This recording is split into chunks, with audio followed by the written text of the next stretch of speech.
Welcome back to my channel.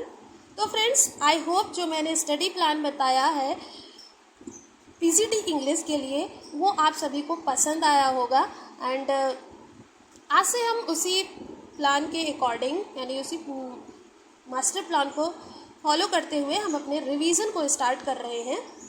तो friends, सबसे पहले हम लिटरेचर पे फोकस करेंगे, क्योंकि लिटरेचर जो है पीजीटी में लिटरेचर का काफ़ी वेटेज होता है। हर पेपर में मैंने प्रीवियस ईयर पेपर्स को उठा के देखा तो 70 to 85 क्वेश्चंस जो है वो हमें लिटरेचर के देखने को मिलते हैं। तो काफ़ी वेटेज है। सबसे पहले हम लिटरेचर को कवर करेंगे। कैसे कवर करेंगे? हमारे पास 17 ऑथर्स हैं। इन 17 ऑथर्स की हम बायोग्राफी को पढ़ेंगे, उनके मेजर वर्क्स को पढ़ेंगे and biography and major works से रिलेटेड हम क्वेश्चन आंसर करेंगे। साथ ही साथ हम वोकैब भी करते चलेंगे, यानी कि वोकैब को हम डेली बेसिस पे करेंगे। ऐसा नहीं है कि हम सिर्फ लिटरेचर ही करें, वोकैब और लिटरेचर हम दोनों को साथ में लेके चलेंगे।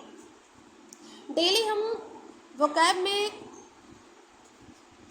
भी हम एक टॉपिक को लेके, जैसे सिनोनिम का टॉपिक ले लिया या एंटोनिम्स का, वन वर्ड सब्स्टिट्यूशन का, तो उससे रिलेटेड हम A to Z करेंगे।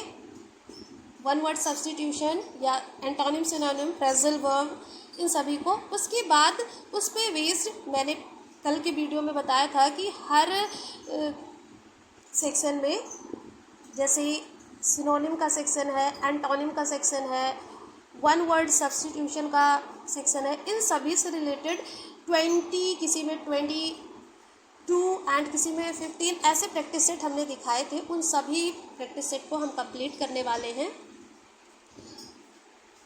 डेली बेसिस पे हम वोकैब को करेंगे। और रही बात लिटरेचर की, तो लिटरेचर हम कर रहे हैं, रिवीजन करेंगे हम डॉक्टर रंजीत सिंह की बुक से। ये बुक काफ़ी अच्छी है और इसमें प्रीवियस ईयर क्वेश्चंस भी हैं और सभी इम्पोर्टेंट फैक्ट्स इसमें जो है और बहुत अच्छी किताब है। तो सबसे पहले हम जो ऑथर को ले रहे हैं वो है विलियम शेक्सपियर। विलियम शेक्सपियर अपने आप में एक यूनिवर्सिटी है, ऐसा बोलना कोई अतिशयोक्ति नहीं होगी, क्योंकि बहुत इम्पॉर्टेंट ऑथर हैं विलियम शेक्सपियर। तो सबसे पहले हम विलियम शेक्सपियर को ही लेंगे, क्योंकि इनके बहुत से वर्क्स को हमें पढ़ना पड़ेगा और इनसे रिलेटेड हम कम से कम 700-800 क्वेश्चंस को हम करेंगे, क्योंकि इसमें बहुत क्वेश्चन दिया गया है और जितने ज़्यादा क्वेश्चंस को हम करेंगे, सॉल्व करेंगे, उतनी ही अच्छी हमें पकड़ होगी उस पर्टिकुलर टॉपिक पे। क्लियर है? तो चलिए स्टार्ट करते हैं। जो भी हम इम्पॉर्टेंट चीज़ें हैं उसको मैंने हाईलाइट कर लिया है और बिल्कुल डिटेल में नहीं पढ़ेंगे, बस इम्पॉर्टेंट चीज़ों को पढ़ेंगे। और उसके बाद तो सबसे पहले हम विलियम शेक्सपियर से ही स्टार्ट कर रहे हैं। फ्रेंड्स, एक बात हम ज़रूर कहना चाहते हैं कि सिंगल सोर्स अपनाइए, सिंगल सोर्स का मल्टीपल रिवीजन करिए, इधर उधर मत भटकिए, क्योंकि यही वो 60 डेज़ है जिनमें हम मेहनत करके अपनी एक सीट पक्की कर सकते हैं। तो चलिए स्टार्ट करते हैं। विलियम शेक्सपियर, अगर इनके बर्थ की बात करें तो बर्थ है 1564 and death 1616। 23 April 1564 in Stafford upon Evan. ये जो एवान है ये एक रिवर का नाम है और यहाँ पे बहुत कन्फ्यूज़न होती है, क्योंकि कहीं कहीं पे स्टेटफोर्ड ऑन एवान लिखा रहता है और हम कंफ्यूज हो जाते हैं। लेकिन जो सही प्लेस है वो है स्टेटफोर्ड अपॉन एवान। और एवान जो है ये एक रिवर का नाम है और ये पड़ता है वार्विकशायर। ये क्वेश्चन पूछा गया है टीजीटी 2005 में, 10 में एंड पीजीटी 2009 में भी ये क्वेश्चन पूछा गया है। बैप्टाइज किया गया है विलियम शेक्सपियर को 26 अप्रैल 1564 में, यानी 23 को जन्म हुआ और 26 को बैप्टाइज किए गए। बैप्टिज्म एक ऐसी प्रथा होती है, वो चर्च में कुछ किया जाता है। और किस चर्च में? Holy Trinity Church, Stratford. Clear है? नेक्स्ट है Shakespeare was born and raised in Stratford upon Avon, Warwickshire.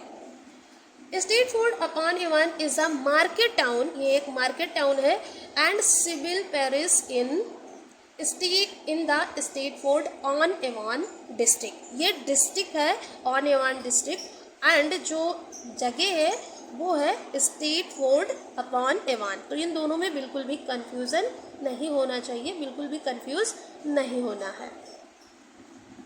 आगे है, जो डे था वो वेंसडे था, जिस दिन 26 अप्रैल को वेंसडे था, जिस दिन विलियम शेक्सपियर को बैप्टाइज किया गया था।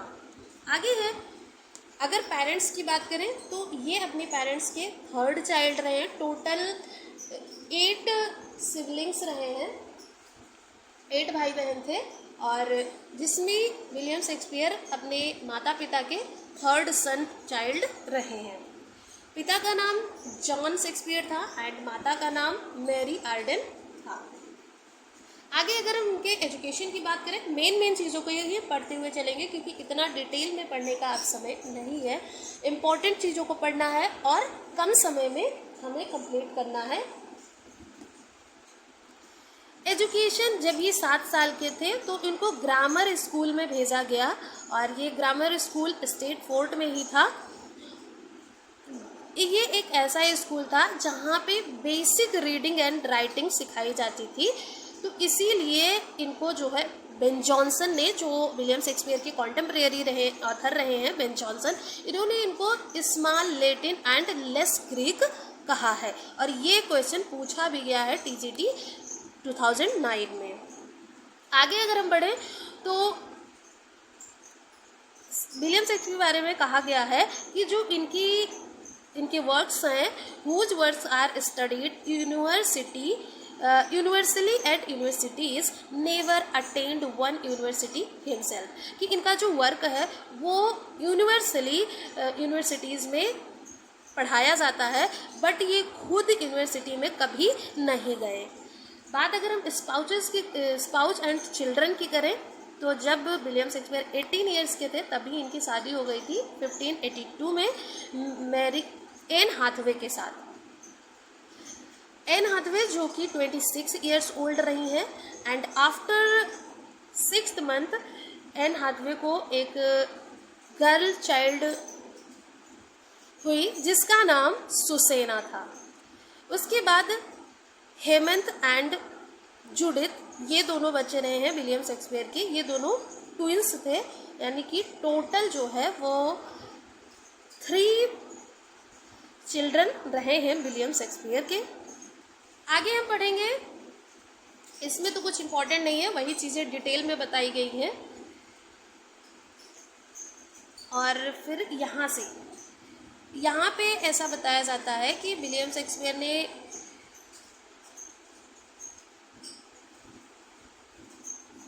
1601 में 20 पाउंड्स के स्टेटफोर्ड में ज़मीन वगैरह खरीदी। आगे है द वर्ड कहा जाता है विलियम शेक्सपियर को, और तो यहाँ भी यही चीज़ें बताई गई है कि 1605 में इनकी जो कंडीशन है वो थोड़ी अच्छी हो जाती है, तो ये ज़मीन वगैरह खरीदते हैं। लास्ट में आता है डेथ की बात करें, हालांकि ये इतना इम्पोर्टेंट नहीं है, जो इम्पोर्टेंट है उसको मैंने हाईलाइट कर दिया है। He died on 23rd April 1616 at the age of 52 in Stafford. Stafford में 52 एज के थे जब इनकी डेथ हुई 23 अप्रैल 1660 को। ही वॉज बरीड, ये बहुत ही इंपॉर्टेंट है, डेथ वाला क्वेश्चन भी देखो 2003 एंड 16 में पूछा गया है। एंड ये जो चर्च है जहाँ पे इनको बरीड किया गया वो भी इम्पॉर्टेंट है, यहाँ से भी क्वेश्चन प्रीवियस ईयर में बना है, होली ट्रिनिटी चर्च। आगे हमने पढ़ा था कि होली ट्रिनिटी चर्च में ही इनका जो है बैप्टिज़म हुआ था, यानी बैप्टाइज किया गया था इसी चर्च में, और बरीड भी इसी चर्च में किया गया। After 2 days after his death के 2 दिन बाद इनको होली ट्रिनिटी चर्च में बरीड किया गया। और जो एपिटफ में जो स्टोन है उसमें लिखा गया है उसको हम जान लेते हैं। ये बहुत ही इम्पोर्टेंट लाइन्स है, ये भी कई बार एग्जाम में आई है। Good friend for Jesus seek forever to dig the dust enclosed here. Blessed to be man that spares these stones, and cursed be he that moves my bones. तो यहाँ पे William Shakespeare को Jesus का friend बताया गया है कि अच्छे दोस्त जीसस के लिए रुको, यहाँ जो बंद धूल है उसको इनक्लोज करना। तो उसके बारे में क्या कहा है कि अगर जो कोई व्यक्ति यानी कोई भी वो आदमी जो इन पत्थरों को बख्शता है वो आदमी धन्य है, और जो मेरी हड्डियों को हिलाता है वो शापित है। And cursed be he that moves my bones. तो वो शापित है वह जो मेरी हड्डियों को हिलाता है, एंड वो धन्य है। Blessed be he man that spares these stones. धन्य है वो आदमी जो इन पत्थरों को बख्शता है। ये इस लाइन्स का मतलब है, और ये विलियम शेक्सपियर के एपिटैफ में लिखा हुआ है। बहुत ही इम्पॉर्टेंट लाइन है। तो होली ट्रिनिटी चर्च में इनको जो है बरीड किया गया था विलियम शेक्सपियर को। सेम चीज़ें ये भी डिटेल में वही चीज़ें लिखी गई हैं। नेक्स्ट है सॉब्रिकॉट। सॉब्रिकॉट मतलब होता है उपाधि। तो उपाधि इनको कौन सी उपाधि दी गई? Shakespeare is also called Bard of Avon. Bard of Avon इनको कहा गया, और ये क्वेश्चन TGT 2004 में आया था। बार्ड का मतलब होता है कवि। तो अभी हमने पढ़ा इनका जन्म स्ट्रीट फूड ऑन एवान में हुआ था, वारविकशायर में। तो इसी वजह से इनको एवान का बार्ड यानी एवान का कवि कहा जाता है। ये उपाधि दी गई है। सॉब्रिकॉट। ऑक्यूपेशन की बात करें तो एलिजाबेथन, इंग्लिश एलिजाबेथन पोएट रहे हैं, एक्टर एंड रेनेसा प्लेराइट। ये दोनों ही क्वेश्चन पूछा गया है। इम्पॉर्टेंट है, ये हमें याद रखना है। 1592 में 1592 he joined a playing company, Lord Chamberlain's man. ये एक कंपनी ज्वाइन करते हैं 1592 में जिसका नाम होता है लॉर्ड चैम्बरलिन्स मैन। एंड 1603 में इसका नाम चेंज करके किंग्स मैन हो जाता है। नेक्स्ट है 1597 में इन्होंने सेकेंड लार्जेस्ट हाउस खरीदा स्टेटफोर्ड में, जो जाना जाता है न्यू पैलेस के नाम से। उसके बाद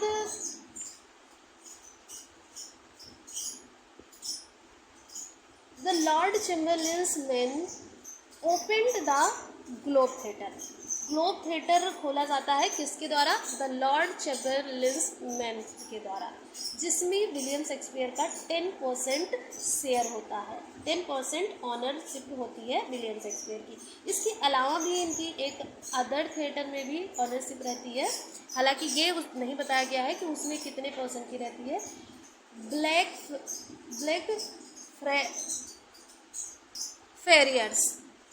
फेरियर्स थिएटर, इसमें भी विलियम शेक्सपियर की ऑनरशिप रहती है। तो ये दो थिएटर हैं जिसके शेयर होल्डर रहते हैं विलियम शेक्सपियर।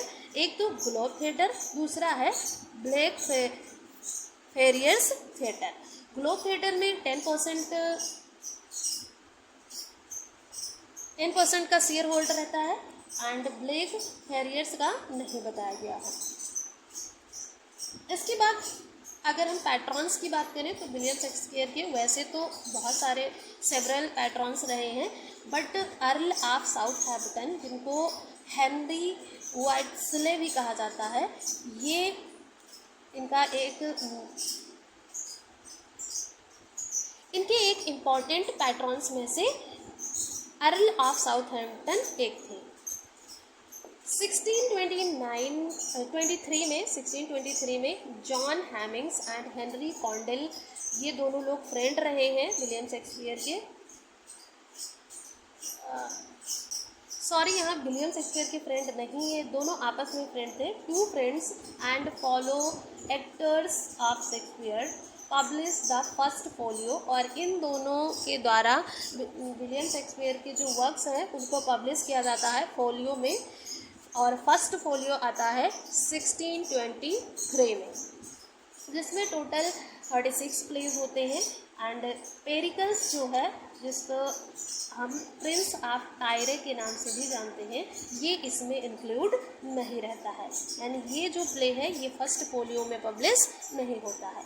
ये इम्पॉर्टेंट बात है, पूछा जाता है, यहाँ से क्वेश्चन बना है, यहाँ पे दिया गया है, आगे हम देखेंगे। टीसीजी 2016 में क्वेश्चन पूछा गया था कि कौन सा वर्क विलियम शेक्सपियर के फर्स्ट फोलियो में पब्लिश नहीं हुआ था। तो उसमें जो ये पेरिकल्स है, ये ऐसा प्ले है जो फर्स्ट फोलियो में पब्लिश नहीं हुआ था। तो फर्स्ट फोलियो में टोटल 36 प्लेज रहे हैं पेरिकल्स को छोड़ के। Around 1590s he wrote 154 sonnets which were published collectively on 20th May 1609 by Thomas Trott। तो टोटल इन्होंने 154 सॉनेट्स लिखा। ये भी क्वेश्चन पूछा गया है 2004 में एंड 2009 में कितने सॉनेट विलियम शेक्सपियर के हैं, तो 154। ये सभी इम्पॉर्टेंट पॉइंट्स हैं जो हम लोग पढ़ रहे हैं, बिल्कुल टू द पॉइंट सिलेबस के अकॉर्डिंग एंड एग्ज़ाम ओरिएंटेड हम लोग पढ़ रहे हैं। बाकी जो डिटेल्ड चीज़ें हैं जिनसे क्वेश्चन बनने की पॉसिबिलिटी नहीं है, उन चीज़ों को हम स्किप करते हुए चल रहे हैं। तो अगर आपको मेरी वीडियो हेल्पफुल लगे तो लाइक, शेयर एंड सब्सक्राइब भी कर दिया करें। आगे है कि जो 154 सॉनेट्स थे विलियम शेक्सपियर के, उसको पब्लिश किया गया 20 मई 1609 को, किसके द्वारा? थॉमस ट्रॉप के द्वारा। आगे अगर हम बात करें तो फिर 1611 में जो है लंदन से ये वापस आ जाते हैं स्टेटफोर्ड, एंड 1616 में इनकी डेथ हो जाती है। जो इनकी संपत्ति है वो ये अपने बड़ी बेटी सुसेना को दे देते हैं। Shakespeare depended mainly on Holinshed's Chronicles of England, Scotland and Ireland. तो जो विलियम शेक्सपियर का हिस्टोरिकल मटेरियल है वो किस पे डिपेंड है? Holinshed Chronicles of England, Scotland and Ireland. ये क्वेश्चन पूछा गया है TGT 09 में। And also on Sir Thomas North's 1579 translation of Plutarch parallel lives. Love's Labours Lost, A Midsummer Night's Dream, A Merry Wives of Windsor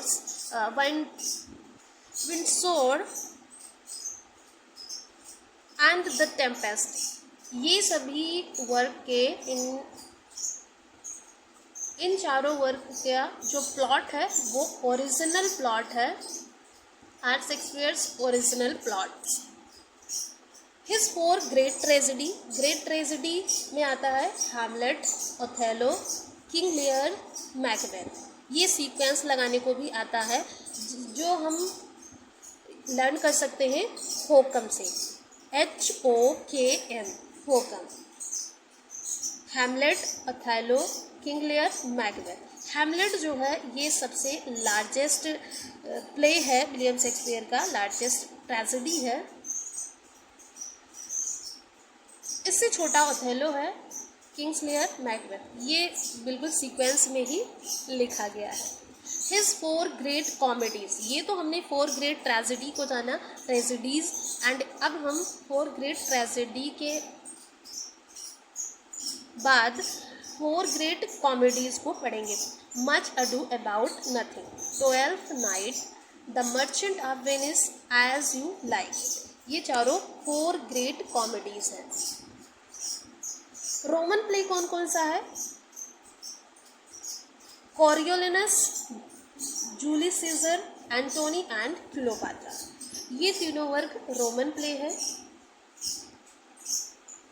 dramatic romances जो है, ये his last 4 plays, जो last का 4 pledge है William Shakespeare का, उसको हम ट्रेजी comedies कहते हैं, called dramatic romance.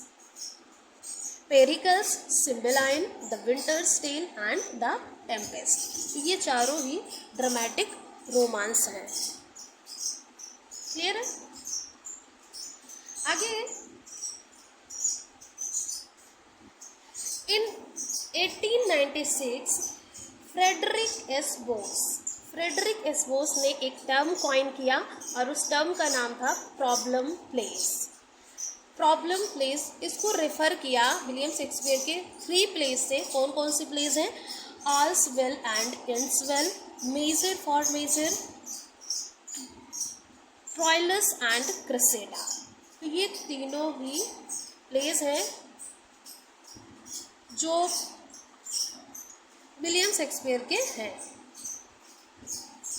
His last major tragedies, Antony and Cleopatra and Coriolanus, contain some of Shakespeare's finest poetry and were considered his most successful tragedy by the poet and critic T.S. Eliot। ये जो finest work है William Shakespeare का, Antony and Cleopatra and कोरियोलिनस, ये T.S.. Elliott ने इसको William Shakespeare का finest work माना है, मोस्ट सक्सेसफुल ट्रेजेडीज माना है इसको। And T.S.. एलियट ने मैकबेथ को, जो मैकबेथ प्ले है, इसको कहा है एन आर्टिस्टिक फेलियर। ये जो टर्म, ये जो लाइंस दी गई है, यानी ये जो स्टेटमेंट है, काफ़ी ही इम्पॉर्टेंट है। विलियम शेक्सपियर के मैकबेथ वर्क को टी.एस. एलियट ने कहा है एन आर्टिस्टिक सक्सेस, एंड इसके बाद हैमलेट को एन आर्टिस्टिक फेलियर कहा है टी.एस. एलियट ने। कहाँ पे कहा है? तो टी.एस. एलियट का एक ऐसे है, हैमलेट एंड हिज प्रॉब्लम। इस ऐसे में विलियम शेक्सपियर ने हैमलेट को आर्टिस्टिक फेलियर बताया है और मैकबेथ को आर्टिस्टिक सक्सेस बताया है। साथ ही साथ हैमलेट को लिटरेचर का मोनालिसा भी टी.एस. एलियट ने कहा है। तो ये जो इम्पॉर्टेंट फैक्ट्स हैं, ये बहुत ही बार एग्ज़ाम में पूछे गए हैं, तो इसको भी हमें याद रखना है। विलियम शेक्सपियर ने अपने प्ले में रोल किया है, तो एज यू लाइक इट में एडम का रोल किया है विलियम शेक्सपियर ने। वहीं हैमलेट का जो हैमलेट प्ले है, इसमें हैमलेट में हैमलेट का फादर जो घोस्ट के रूप में, या जैसे हैमलेट का जो पिता होता है उसकी डेथ हो जाती है, तो वो फिर घोस्ट के रूप में अपीयर होता है, तो वहाँ पे जो घोस्ट का रोल है वो विलियम शेक्सपियर करता है। एंड थर्ड जो विलियम शेक्सपियर रोल प्ले करता है वो है किंग डंकन इन मैकबेथ में। मैकबेथ में किंग डंकन का रोल प्ले करता है विलियम शेक्सपियर। इसके अलावा हेनरी फिफ्थ में भी कोरस का रोल प्ले करता है विलियम शेक्सपियर। तो यहाँ 4 टाइम्स हो गया, एडम का role As you Like It में, घोस्ट का रोल हैमलेट में, एंड कोरस का हेनरी फिफ्थ में, किंग डंकन का मैकबेथ में। तो ये चीज़ें इम्पॉर्टेंट हैं, ये भी याद रखना है। लॉन्गेस्ट शेक्सपियरियन प्ले हैमलेट है, जिसमें 4000 42 लाइन्स हैं, यानी 29,551 वर्ड्स में ये नॉवेल है, नॉवेल नहीं, प्ले है हैमलेट। एंड जो शॉर्टेस्ट प्ले है वो है the comedy of error. Lines की बात करें तो 1787 लाइन्स का है। टोटल वर्ड्स है 14,369।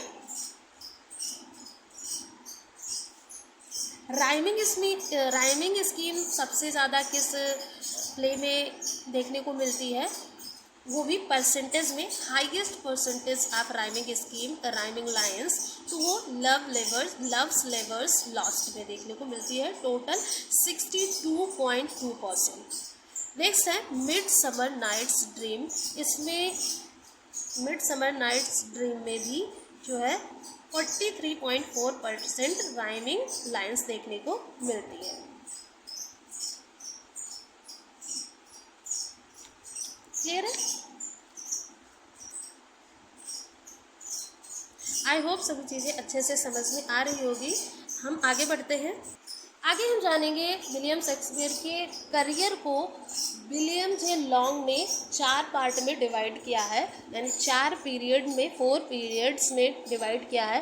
फर्स्ट है a period of early experimentation. ये भी पूछा जाता है, ये क्वेश्चन आया हुआ है कि विलियम जे लॉन्ग ने विलियम शेक्सपियर के लिटरेरी करियर को कितने पार्ट में बांटा है, यानी कितने पीरियड में बताया है। सेकेंड जो पीरियड है a period of rapid growth and development. Third है a period of gloom and depression. And fourth है a period of restored serenity of calm after storm. तो ये चारों पीरियड बताया है विलियम जे लॉन्ग ने विलियम शेक्सपियर के literary career के बारे में। 19th सेंचुरी के एडवर्ड डॉर्डन ने क्लासिफाई किया है विलियम शेक्सपियर के लिटरेरी करियर को अपनी बुक, जो इनकी बुक है हिज माइंड एंड आर्ट। इसमें ये जो बुक है ये 1857 में आई है और इसमें भी 4 पार्ट में 4 पीरियड्स में डिवाइड किया गया है विलियम शेक्सपियर के लिटरेरी करियर को। In the workshop in the world, out of depth, on his height. तो कभी कभी टाइम भी पूछ लेता है कि जैसे इन द वर्कशॉप कब से कब तक के टाइम को माना जाता है, 1588 टू 1594 का जो समय है उसको एडवर्ड डॉर्डन ने इन द वर्कशॉप के रूप में एक इस पीरियड का नाम दिया, इस टाइम ड्यूरेशन को इन द वर्कशॉप। सेकंड जो इन द वर्ल्ड है ये 1594 टू 1600 माना है। थर्ड है 1600 टू 1608, इस ड्यूरेशन को आउट ऑफ डेप्थ कहा है। ऑन हिज हाइट्स जो है ये 1608 टू 1612 तक के समय को कहा है। तो इस तरीके से हमने डेट भी जान लिया, समय भी जान लिया। आगे हम विलियम शेक्सपियर के प्लेस की क्रोनोलॉजी को जान लेते हैं और ये बेस्ड है the Oxford Companion to Shakespeare by Michael Dobson. ये मिशेल डॉब्सन के द्वारा जो वर्क है the Oxford Companion to Shakespeare, इसमें विलियम शेक्सपियर के प्लेस को क्रोनोलॉजिकली कैसा बताया गया है इसको हम जानेंगे। तो सबसे पहले हम कॉमेडी को जान लेते हैं। कॉमेडी कौन कौन सी है? 2 gentleman of Verona. 2 gentleman of Verona ये 1590 टू 91 के बीच में लिखी गई है। 1590 एंड 91 में एक और प्ले आता है taming of the Shri. Next है द कॉमेडी ऑफ एरर, ये 1594 में आया। और ये क्वेश्चन पूछा भी गया है 1594, the comedy of error. 1594 to 95, loves never lost. Next है 1955, अ मिडसमर नाइट्स ड्रीम, ये भी पूछा गया है। A Midsummer Night's Dream 1595। The Merchant of Venice, ये आया 1596 में। द मेरी वाइव्स ऑफ विंडसोर, ये 1597 to 98 में। मच अडू अबाउट नथिंग, यहाँ से भी क्वेश्चन पूछा गया है टीजीटी 2010 में, एंड ये प्ले आया था 1598 में। क्लियर है। As you Like It 1599 to 1600, As you Like It. Next है 1601 में ट्वेल्थ नाइट को हम एक और टाइटल से जानते हैं, व्हाट यू विल। यहाँ से भी क्वेश्चन 2016 में पूछा गया है टीजीटी में। मेजर फॉर मेजर 1603 में आया। All's Well That Ends Well 1604 to 1605। Winter's Tale 1609 and Tempest जो विलियम शेक्सपियर का लास्ट वर्क है, ये एक ट्रेजी कॉमेडी है, यानी कॉमेडी की, इसको मास्क भी कहा गया है, मास्क में भी हम इसको पढ़ेंगे। तो ये आया 1611 में, द टेम्पेस्ट। यहाँ से भी क्वेश्चन बना है। अब हम हिस्टोरिकल प्ले पर चलते हैं। ये तो सब कॉमेडी थी, अब हिस्टोरी प्ले कौन सा है। 1591 में हेनरी फिफ्थ पार्ट 2, ये चीज़ें बहुत ध्यान करने योग्य है कि सबसे पहले पार्ट 2 आया। जनरली क्या होता है, पार्ट 1 आता है, फिर पार्ट 2, फिर पार्ट 3, बट यहाँ पे ये बिल्कुल भी पॉइंट करने वाली बात है कि सबसे पहले पार्ट 2 आया 1591 में, देन पार्ट 3 आया 1591 में भी, यानी 1591 में पार्ट 2 पहले आया एंड पार्ट 3 उसके बाद आया। 1592 में पार्ट 1 आया, हेनरी फिफ्थ का पार्ट 1 सबसे बाद में आया। पहले पार्ट 2 आया, फिर पार्ट 3 आया, फिर पार्ट 1 आया। नेक्स्ट है the tragedy of Richard third. तो यहाँ भी ये याद करने लायक है कि पहले रिचर्ड थर्ड होगा, फिर रिचर्ड सेकेंड होगा। 1592 से 93 के बीच में the tragedy of Richard third आया। 1595 में the tragedy of King Richard second आया। The life and death of King John, ये आया 1596 में। किंग हेनरी फोर्थ पार्ट 1, यहाँ से क्वेश्चन 10 में भी पूछा गया है एंड 16 में भी आया है। 1596 to 97 हेनरी फोर्थ पार्ट 1, यहाँ पे सीक्वेंस को सही सीक्वेंस अपनाया है। पार्ट 1 पहले आया, पार्ट 2 बाद में आया। 17 के बाद 17 एंड 18 के 17 18 नहीं 97 एंड 98 के बीच में हेनरी फोर्थ का पार्ट 2 आया एंड 96 97 के बीच में पार्ट 1 आया था। नेक्स्ट है 1598 to 99 the life of Henry the fifth. Henry eighth और ऑल इज ट्रू, ये आया 1613 में, और यहाँ से भी क्वेश्चन बना है। ट्रेजेडी कौन कौन सी थी। ट्रेजेडी है the tragedy of Titus Andronicus, ये 1592-93 में आया। 1595 में the tragedy of Romeo and Juliet आया। The tragedy of Julius Caesar 1599। The tragedy of Hamlet prince of Denmark, जो हैमलेट था ये डेनमार्क का प्रिंस था, इसलिए इसको प्रिंस ऑफ डेनमार्क के नाम से भी जानते हैं। ये 1600 या फिर 1601 के बीच में आया था। यहाँ से भी क्वेश्चन बना है टीजीटी में। 1602 में the history of Troilus and Cressida, ये आया था। The tragedy of Othello the Moor of Venice, ये 1603 to 1604 में आया था। आगे हम देखेंगे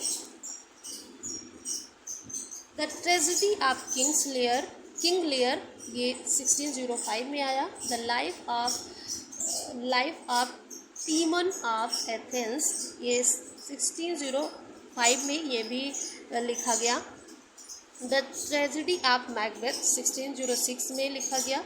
the tragedy of Antony and Cleopatra 1606। 1607 में पेरिकल्स प्रिंस ऑफ टायरे, और 1608 में द ट्रेजिडी ऑफ कोरियोलिनस। 10 में the tragedy of Cymbeline. The tragedy of Cymbeline ये आया 1610 में, और यहाँ से भी क्वेश्चन बना है। 1613 to 14 the two Nobel Kingsman, इसके को ऑथर रहे हैं जॉन फ्लेचर। तो ये ट्रेजेडीज रही हैं। अब हम पोएट्री के बारे में भी जान लेते हैं, जो विलियम शेक्सपियर के प्ले हैं जिनको पोएट्री के रूप में जानते हैं। 1593 Venus and Adonis. 1594 the rape of Lucrece. 1599 sonnets to sundry notes of music. 1599 the passionate pilgrim. 1601 the phoenix and the turtle. 1609 A Lover's Complaint। 1609 The Sonnets ये पब्लिश हुआ 1609 में। The Sonnets।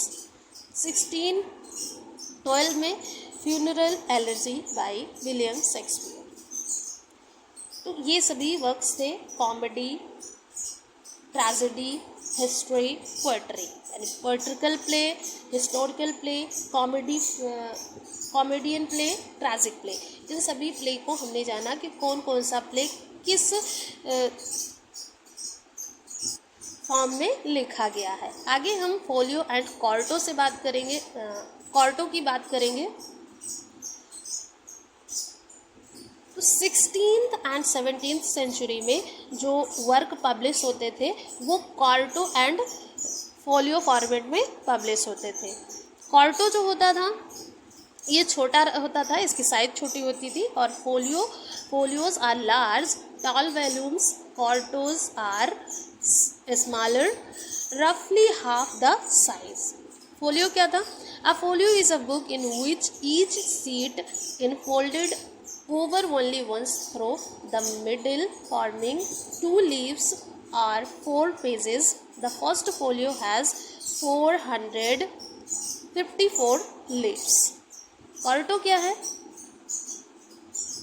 A quarto is a book in which 8 pages, ये 8 pages का होता है, are printed on a single sheet, ये single sheet में print किया जाता है, which is folded twice to form 4 leaves. The average quarto contain about 100 pages.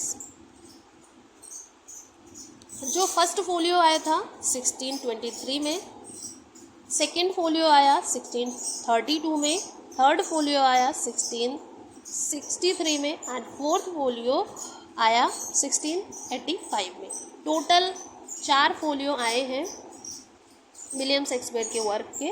First था 1623, सेकेंड 1632। इसी को जैसे फर्स्ट आया 23 में, 23 को रिवर्स कर दीजिए 32 आ जाएगा, और इसका 32 को अगर हम मल्टीप्लाई 2 कर दें और -1 करें तो ये आ जाएगा 63। तो इस तरीके से हम याद कर सकते हैं। एंड फोर्थ है 85 में, तो ऐसे हम इसको लर्न कर सकते हैं। ये जो फर्स्ट फोलियो आया था ये किसके द्वारा आया ये अभी हम जान लेते हैं, इम्पॉर्टेंट है, यहाँ से पूछा गया है। हेमिंग्स एंड कॉन्डेल, ये हालांकि हम आगे पढ़ चुके हैं बट यहाँ पे रिवाइज कर लेते हैं। तो ये हमने फोलियोज के बारे में पढ़ा। आगे हम इम्पॉर्टेंट पॉइंट्स पढ़ेंगे विलियम शेक्सपियर के बारे में, लेकिन हम यहाँ से नेक्स्ट वीडियो में पढ़ेंगे क्योंकि वीडियो बहुत लेंदी हो जा रही है। और कमेंट बॉक्स में ज़रूर बताइए कि जो हम रिवीजन जिस तरीके से कर रहे हैं क्या वो सही अप्रोच है। अगर कोई सुझाव है रिगार्डिंग टू वीडियो तो आप वो हमें कमेंट बॉक्स में दे सकते हैं। एंड अगर आप लोगों में से किसी को भी कोई सुझाव देना हो तो वो हमें कमेंट बॉक्स में दे सकते हैं। एंड हमारे साथ अगर अपने प्रिपरेशन को कंटिन्यू करना चाहते हैं, अगर कंप्लीट रिवीजन करना चाहते हैं तो जुड़ सकते हैं हमारे चैनल से। मिलते हैं नेक्स्ट वीडियो में। Thanks for watching this video.